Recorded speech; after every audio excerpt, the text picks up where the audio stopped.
Hi hello ವೀಕ್ಷಕರೇ, welcome to simple Bhagya kitchen.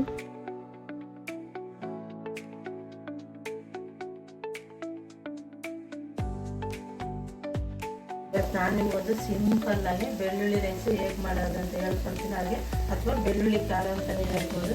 ಬಾಣಂತಿಯವ್ರಿಗೆ, ಮಕ್ಕಳಿಗೆ ಹುಷಾರಿದ್ದಾಗ ಮತ್ತು ಅವ್ರಿಗೆ ಕೋಲ್ಡ್ ಕಫ ಎಲ್ಲ ಜಾಸ್ತಿ ಆದಾಗ ಅಂಥ ಟೈಮಲ್ಲಿ ಈ ಥರ ಬೆಳ್ಳುಳ್ಳಿ ರೈಸ್ ಮಾಡಿಕೊಟ್ರೆ ಅವ್ರ ಆರೋಗ್ಯನೂ ಸುಧಾರಿಸ್ತೈತೆ. ಬಾಣಂತಿಯವ್ರಿಗಂತೂ ಯಾವಾಗ ಒಂದೇ ಥರದ ಮೆಣಸು ಸಾಂಬಾರು, ಬೇಳೆ ಸಾಂಬಾರು ತಿಂದು ಅವ್ರಿಗೆ ಏನಾದ್ರು ಬೋರ್ ಆಗಿದ್ರೆ ಈ ಥರ ಬೆಳ್ಳುಳ್ಳಿ ರೈಸ್ ಮಾಡಿಕೊಟ್ಟು ಅವ್ರಿಗೆ ತುಂಬ ಚೆನ್ನಾಗಿರುತ್ತೆ, ಬಾಯಿಗೆ ಟೇಸ್ಟ್ ಇರುತ್ತೆ, ಹಾಗೆ ಅವ್ರ ಆರೋಗ್ಯನೂ ಚೆನ್ನಾಗಿರುತ್ತೆ. ಇದು ಸ್ವಲ್ಪ ತುಪ್ಪ ಹಾಕಿ ಅನ್ನನ ಬಿಸಿ ಬಿಸಿ ಅನ್ನದ ಜೊತೆ ಅವ್ರಿಗೆ ಕೊಟ್ಟರೆ ತುಂಬ ಇಷ್ಟಪಟ್ಟು ತಿಂತಾರೆ ಮತ್ತು ಅವ್ರ ಆರೋಗ್ಯ ಅಷ್ಟೇ ಸುಧಾರಿಸ್ತೈತೆ. ಹಾಗಾಗಿ ಹೇಗೆ ಮಾಡೋದಂತ ನೋಡೋಣ ಬನ್ನಿ. ಈಗ ನಾನೊಂದು ಕುಟಾಣಿಗೆ ಒಂದು 2-3 ಗೆಡ್ಡೆಯಷ್ಟು ಬೆಳ್ಳುಳ್ಳಿನ ಸಿಪ್ಪೆ ತೆಗೆದು ಬಿಡಿಸಿಟ್ಕೊಂಡಿದ್ದೆ. ಬೆಳ್ಳುಳ್ಳಿ ಹಾಕ್ತಾಯಿದ್ದೀನಿ. ಇದ್ರ ಜೊತೆ ನಾನು ಜೀರಿಗೆನೂ ಹಾಕ್ತಾಯಿದ್ದೀನಿ. ಒಂದು ಟೀ ಸ್ಪೂನಷ್ಟು ಜೀರಿಗೆ ಹಾಕ್ತಾಯಿದ್ದೀನಿ. ಹಾಗೆ 1.5 ಟೀ ಸ್ಪೂನಷ್ಟು ಖಾರದ ಪುಡಿ ಹಾಕ್ತಿದ್ದೀನಿ. ಆಮೇಲೆ ಬೇಕಾದ್ರೆ ಖಾರ ನೋಡ್ಕೊಂಡು ಹಾಕೋಬೋದು. ಇವಾಗ ಸ್ವಲ್ಪ ಖಾರದ ಪುಡಿ ಹಾಕ್ತಾಯಿದ್ದೀನಿ. ಖಾರ ಎಷ್ಟು ಬೇಕೋ ಅಷ್ಟು ನೋಡ್ಕೊಂಡು ಆಮೇಲೇನೂ ಹಾಕೋಬೋದು. ಇದನ್ನೀಗ ನಾನು ಕೊಡ್ತಾಯಿದ್ದೀನಿ. ಪೌಡ್ರು ಮಾಡ್ಕೊಳ್ಳೋಣ, ಇಲ್ಲ ಪೇಸ್ಟ್ ಥರನಾದರೂ ಮಾಡ್ಕೊಳ್ಳೋಣ. ತುಂಬ ಚೆನ್ನಾಗಿರ್ತದೆ ಈ ಥರ ಮಸಾಲೆ ರೆಡಿ ಮಾಡ್ಕೊಂಡು ಬೆಳ್ಳುಳ್ಳಿ ರೈಸ್ ಮಾಡೋದ್ರಿಂದ. ಬೆಳ್ಳುಳ್ಳಿ ರೈಸು ತುಂಬ ಡಿಫ್ರೆಂಟಾಗಿರುತ್ತೆ, ಟೇಸ್ಟ್ ಅಷ್ಟು ಚೆನ್ನಾಗಿರುತ್ತೆ. ಇದನ್ನು ನೀಟಾಗಿ ಪೇಸ್ಟ್ ಮಾಡ್ಕೊಬರೋಣ. ಬೆಳ್ಳುಳ್ಳಿ ಸ್ವಲ್ಪ ಫ್ಲೇವರು ಜಾಸ್ತಿ ಇರಬೇಕು. ಇವತ್ತು ಬೆಳ್ಳುಳ್ಳಿ ರೈಸೇ ಮಾಡೋದ್ರಿಂದ ಬೆಳ್ಳುಳ್ಳಿ ಫ್ಲೇವರು ಜಾಸ್ತಿನೇ ಇರಬೇಕು. ಹಂಗಾಗಿ ಸ್ವಲ್ಪ ಜಾಸ್ತಿನೇ ಬೆಳ್ಳುಳ್ಳಿ ಹಾಕ್ಕೊಳ್ಳಿ, ತುಂಬ ಚೆನ್ನಾಗಿರುತ್ತೆ. ಇದು ನೀಟಾಗಿ ಪೇಸ್ಟ್ ಥರ ಮಾಡ್ಕೊಂಡು ಬರೋಣ. ನೋಡಿ, ಬೆಳ್ಳುಳ್ಳಿ ಖಾರ ರೆಡಿಯಾಗಿದೆ. ಇದನ್ನ ಇವಾಗ ಒಂದು ಪ್ಲೇಟ್ಗೆ ಎತ್ಕೊಳ್ಳೋಣ. ಈ ಥರ ಜಾಸ್ತಿ ನುಣ್ಣಗೂ ಬೇಡ ಮತ್ತು ಜಾಸ್ತಿ ತರಿಯಾಗೂ ಬೇಡ. ಈ ಥರ ನೀಟಾಗಿ ಪೇಸ್ಟ್ ಮಾಡ್ಕೊಳ್ಳೋಣ. ಸ್ಟವ್ ಮೇಲೆ ಒಂದು ಬಾಣಲಿ ಇಟ್ಟಿದ್ದೀನಿ. ಬಾಣಲಿಗೆ ಎಣ್ಣೆ ಹಾಕ್ತಾಯಿದ್ದೀನಿ.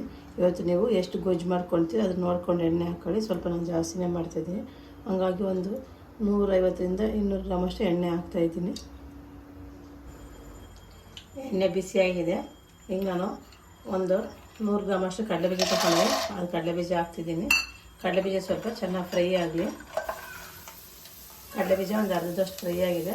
ಈಗ ನಾನು ಕಡಲೆಬೇಳೆ ಮತ್ತು ಉದ್ದಿನಬೇಳೆ 2 ಟೀ ಸ್ಪೂನ್ ತಗೊಂಡಿದ್ದೆ, ಅದು ಹಾಕ್ತಾಯಿದ್ದೀನಿ.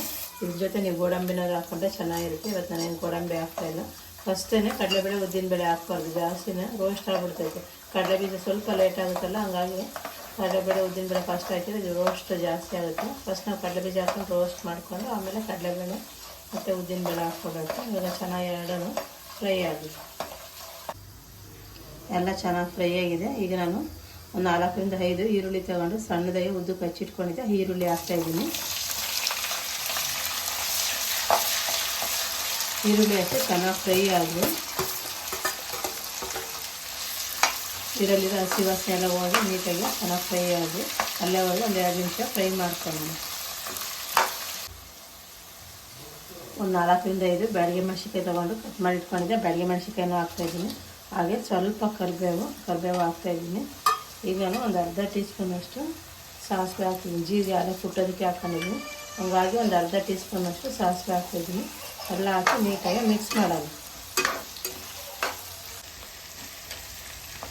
ಬೆಳ್ಳುಳ್ಳಿ ಖಾರ ಬಾಣಂತಿಯರಿಗೂ ಮತ್ತು ಚಳಿಗಾಲದಾಗೆ ಮಳೆ ಬರ್ತಾ ಇರ್ಬೇಕಾದ್ರೆ ಬೆಳ್ಳುಳ್ಳಿ ಖಾರ ಮತ್ತು ರೈಸ್ ಜೊತೆ ತಿಂದರೆ ತುಂಬ ಚೆನ್ನಾಗಿರುತ್ತೆ, ಸೂಪರಾಗಿರುತ್ತೆ. ಯಾರು ಮಕ್ಕಳಿಗೆ ಚಿಕ್ಕ ಮಕ್ಕಳು ನೆಗಡಿ ಆದಾಗಲ್ಲಿ ಸ್ವಲ್ಪ ಬೆಳ್ಳುಳ್ಳಿ ಖಾರ ಮಾಡಿ ಅನ್ನ ಬೆರೆಸಿ ಸ್ವಲ್ಪ ತುಪ್ಪ ಹಾಕಿ ತಿಂತಿದ್ರೆ ಮಕ್ಕಳಿಗೆ ಬೇಗ ಕೋಲ್ಡ್ ಅನ್ನೋದು ಕಮ್ಮಿ ಆಗುತ್ತೆ. ಬೆಳ್ಳುಳ್ಳಿ ಹೀಟಲ್ವ, ಸ್ವಲ್ಪ ಬೆಳ್ಳುಳ್ಳಿ ಪ್ರಮಾಣ ಜಾಸ್ತಿ ಇರೋದ್ರಿಂದ ಯಾರಿಗೆ ಕೋಲ್ಡ್ ಇರುತ್ತೆ ಅಂಥವರೆಲ್ಲ ಬೆಳ್ಳುಳ್ಳಿ ಖಾರ ಮಾಡ್ಕೊಂಡು ತಿಂದರೆ ತುಂಬ ಒಳ್ಳೆಯದು ಆರೋಗ್ಯಕ್ಕೆ. ಈಗ ನಾನೇನು ಪೌಡ್ರ್ ಮಾಡಿ ಕುಟ್ಟಿ ಪೇಸ್ಟ್ ಮಾಡ್ಕೊಂಡಿದ್ದೆಲ್ಲ ಪೇಸ್ಟ್ ಹಾಕ್ತಾಯಿದ್ದೀನಿ ನೋಡಿ, ಬೆಳ್ಳುಳ್ಳಿ ಪೇಸ್ಟ್. ಇದನ್ನು ಎಣ್ಣೆಗೆ ನೀಟಾಗಿ ಇದ್ರ ಜೊತೆ ಮಿಕ್ಸ್ ಆಗೋ ಥರ ಮಿಕ್ಸ್ ಮಾಡೋದು. ಎಲ್ಲನ ಖಾರ ಎಲ್ಲ ನೋಡಿ ನೀಟಾಗಿ ಮಿಕ್ಸ್ ಆಗಿದೆ. ಸ್ವಲ್ಪ ಗಂಟು ಏನಿಲ್ಲದೇ ನಾವೇನು ಪೇಸ್ಟ್ ಹಾಕಿದ್ವಿ ಅದು ನೀಟಾಗಿ ಮಿಕ್ಸ್ ಆಗಿದೆ. ಈಗ ರುಚಿ ತಕ್ಕಷ್ಟು ಉಪ್ಪು ಹಾಕೋಣ. ನೋಡ್ಕೊಂಡು ಉಪ್ಪು ಹಾಕೊಳ್ಳಿ. ನೀವು ಎಷ್ಟು ಮಾಡ್ತೀರೋ ಅದ್ರ ಮೇಲೆ ನೋಡ್ಕೊಂಡು ಉಪ್ಪು ಹಾಕೋದು.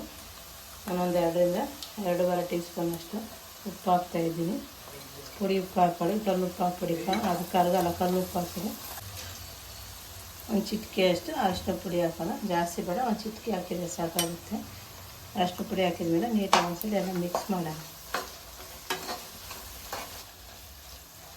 ಬೆಳ್ಳುಳ್ಳಿ ಖಾರಕ್ಕೆ ಅಥವಾ ಬೆಳ್ಳುಳ್ಳಿ ರೈಸ್ಗೆ ಯಾವುದೇ ರೀತಿ ಅಂತ ಹುಣಸೆಹಣ್ಣು, ನಿಂಬೆಹಣ್ಣು ಏನು ಬಳಸ್ತಾ ಇಲ್ಲ ನಾನು ಇವತ್ತು, ಹಾಗೆ ಮಾಡ್ತಾಯಿದ್ದೀನಿ. ಈಗ ನೋಡಿ ಒಂದು ಅರ್ಧ ಟೀ ಸ್ಪೂನಷ್ಟು ಸಾಂಬಾರು ಪೌಡ್ರ್ ಹಾಕ್ತಾಯಿದ್ದೀನಿ. ಮನೆಯಲ್ಲೇ ಮಾಡಿದಂಥ ಬೇಳೆ ಸಾಂಬಾರ್ಗೆ ಹಾಕ್ತೀವಲ್ಲ, ಬೇಳೆ ಸಾಂಬಾರು ಪೌಡ್ರ್ ಹಾಕ್ತಾಯಿದ್ದೀನಿ. ನೀವು ಇದಿಲ್ಲ ಅಂದರೆ ಮಾಮೂಲಿ ಸಾಂಬಾರು ಪೌಡ್ರ್ ಆದರೆ ಹಾಕ್ಕೊಳ್ಳಿ, ಇಲ್ಲ ಬೇಡ ಅಂದರೆ ಸ್ಕಿಪ್ ಮಾಡಿಕೊಂಡು ಚೆನ್ನಾಗಿರುತ್ತೆ. ಹಾಕಿದರೆ ಇನ್ನೂ ಚೆನ್ನಾಗಿರುತ್ತೆ. ಹಾಕಿ ಎಲ್ಲ ನೀಟಾಗಿ ಮಿಕ್ಸ್ ಮಾಡೋಣ. ಈಗ ಇದಕ್ಕೆ ನಾನು ಒಂದು ಚಿಕ್ಕ ಗೋಲಿ ಗಾತ್ರದಷ್ಟು ಬೆಲ್ಲ ಹಾಕ್ತಾಯಿದ್ದೀನಿ. ಬೆಲ್ಲ ಹಾಕಿ ಟೇಸ್ಟ್ ತುಂಬ ಚೆನ್ನಾಗಿರುತ್ತೆ, ಹಾಗಾಗಿ ಬೆಲ್ಲ ಹಾಕ್ತಿದ್ದೀನಿ. ನಾನು ಮಾಡೋಂಥ ಬೆಳ್ಳುಳ್ಳಿ ರೈಸ ನೀವು ಲಂಚ್ಗೋಸ್ಕರ ಯೂಸ್ ಮಾಡ್ಕೋಬೋದು, ಇಲ್ಲ ಬ್ರೇಕ್ಫಾಸ್ಟ್ಗೋಸ್ಕರ ಹಾಕ್ಕೋಬೋದು.